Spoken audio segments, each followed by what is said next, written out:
বাংলাদেশের একটি শান্ত গ্রামে থাকত আরিফ নামে ১০ বছরের এক ছেলে। আরিফ ছিল খুব চঞ্চল আর হাসিখুশি। সারাদিন খেলাধুলা, দুষ্টুমি আর বন্ধুদের সাথে গল্প এভাবেই কাটত তার সময়। কিন্তু বছর ঘুরে যখন পবিত্র রমজান মাস এলো, তখন তার জীবনে যেন এক অন্যরকম পরিবর্তন শুরু হলো। রমজানের প্রথম দিন ভোর রাতে, এখনও আকাশে হালকা অন্ধকার, চারদিকে নীরবতা। ঠিক তখনই আরিফের মা ধীরে ধীরে তাকে ডাকলেন, আরিফ, ওঠো বাবা, সেহরির সময় হয়েছে। ঘুম জড়ানো চোখে আরিফ উঠে বসল। তার খুব ঘুম পাচ্ছিল, কিন্তু আজ সে প্রথম রোজা রাখবে, এই চিন্তায় তার মনে ছিল আলাদা উত্তেজনা। মুখে পানি দিয়ে ফ্রেশ হয়ে সে পরিবারের সঙ্গে সেহরির টেবিলে বসল। সাধারণ ভাত, ডাল, ডিম আর এক গ্লাস পানি।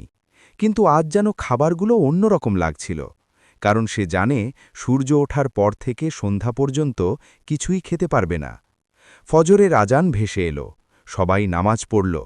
আরিফ মনে মনে আল্লাহর কাছে দোয়া করল, সে যেন পুরো রোজা রাখতে পারে। সকালটা ভালোই কাটল, কিন্তু দুপুর গড়িয়ে এলে রোদের তাপ বেড়ে গেল।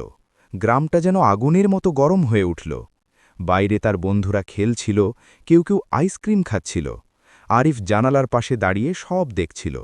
তার খুব পিপাসা লাগছিল, গলা শুকিয়ে যাচ্ছিল। একবার মনে হলো যদি একটু পানি খেয়ে নিত, কিন্তু সঙ্গে সঙ্গে সে নিজেকে থামালো। সে মনে মনে বলল, আমি তো আল্লাহর জন্য রোজা রেখেছি, একটু কষ্ট তো সহ্য করতেই হবে। ক্লান্ত হয়ে সে চুপচাপ বসে পড়ল। তখন তার মা পাশে এসে বসলেন। মায়ের কণ্ঠ ছিল কোমল আর শান্ত। তিনি বললেন, বাবা, রমজান আমাদের ধৈর্য শেখায়। এই রোজা রাখার মাধ্যমে আমরা গরিব মানুষের কষ্ট বুঝতে শিখি। যারা প্রতিদিন না খেয়ে থাকে, তাদের কথা ভাবো। মায়ের কথা শুনে আরিফ গভীরভাবে চিন্তা করল। সত্যিই তো, তার তো প্রতিদিন খাবার জোটে, কিন্তু অনেক মানুষ আছে যাদের কাছে খাবার থাকে না। তার মন শক্ত হয়ে গেল। সে ঠিক করল সে ধৈর্য ধরবে। অবশেষে বিকেল নামল, আকাশে লাল আভা ছড়িয়ে পড়ল। ইফতারের প্রস্তুতি শুরু হল। টেবিলে সাজানো হলো খেজুর, ছোলা, বেগুনি, জিলাপি আর ফল।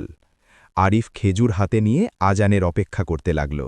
মসজিদ থেকে মাগরিবের আজান ভেসে এলো। সে বিসমিল্লা বলে খেজুর দিয়ে রোজা ভাঙল। এক চুমুক পানি খেয়ে তার মনে হল এ যেন পৃথিবীর সবচেয়ে মিষ্টি পানি। সারাদিনের কষ্ট মুহূর্তেই ভুলে গেল সে। পরিবারের সবাই মিলে হাসি মুখে ইফতার করল। সেই মুহূর্তে আরিফ বুঝতে পারল ধৈর্যের পর আনন্দ কতটা সুন্দর হয়। রমজানের মাঝামাঝি একদিন তার বাবা বললেন, চলো বাবা, আজ আমরা কিছু ইফতার গরিব মানুষের বাড়িতে দিয়ে আসব। আরিফ খুব খুশি হল। সে নিজ হাতে খাবারের প্যাকেট গুছিয়ে নিল। বাবার সঙ্গে গ্রামের এক বৃদ্ধা খালার বাড়িতে গেল তারা। ছোট্ট ভাঙা ঘর, সাধারণ জীবন। যখন তারা খাবার দিল, বৃদ্ধা খালার চোখে পানি চলে এলো। তিনি বললেন, আল্লাহ তোমাদের ভালো রাখুক। এই দৃশ্য দেখে আরিফের মন ভরে গেল। সে বুঝতে পারল রমজান শুধু নিজের জন্য রোজা রাখার নাম নয়, অন্যের মুখে হাসি ফোটানোর নামও রমজান। দিন যেতে লাগল। অবশেষে এলো শেষ রোজার দিন। সবার মাঝে চাঁদ দেখার উত্তেজনা। গ্রামের মাঠে মানুষ জড়ো হল। সবাই আকাশের দিকে তাকিয়ে আছে। হঠাৎকেই চিৎকার করে উঠল, চাঁদ দেখা গেছে। সরু এক টুকরো চাঁদ আকাশে জ্বলজ্বল করছে। চারদিকে আনন্দধ্বনি ছড়িয়ে পড়ল। আরিফ খুশি হল, কিন্তু তার মনটা একটু কেমন যেন লাগল। সে ভাবল, রমজান মাসটা যদি আরও কিছুদিন থাকত, কারণ এই মাস তাকে বদলে দিয়েছে। পরদিন সকাল, ঈদের দিন। সূর্যের আলো ঝলমল করছে, পাখিরা ডাকছে। আরিফ নতুন পাঞ্জাবি পরে বাবার সঙ্গে ঈদের নামাজ পড়তে গেল। চারদিকে আনন্দ, কোলাকুলি আর হাসি। নামাজ শেষে সে মনে মনে প্রতিজ্ঞা করল, সে শুধু রমজানেই নয়, সারা বছর ভালো মানুষ হওয়ার চেষ্টা করবে। ধৈর্য ধরবে, মিথ্যা বলবে না, আর যতটুকু পারে অন্যকে সাহায্য করবে। এইভাবেই রমজানের এক মাস আরিফকে নতুন শিক্ষা দিল। ধৈর্যের শিক্ষা, কৃতজ্ঞতার শিক্ষা আর ভালোবাসার শিক্ষা। রমজান তাকে বুঝিয়ে দিল, সত্যিকারের সুখ শুধু নিজের জন্য নয়, অন্যের মুখে হাসি ফোটানোর মাঝেই লুকিয়ে আছে।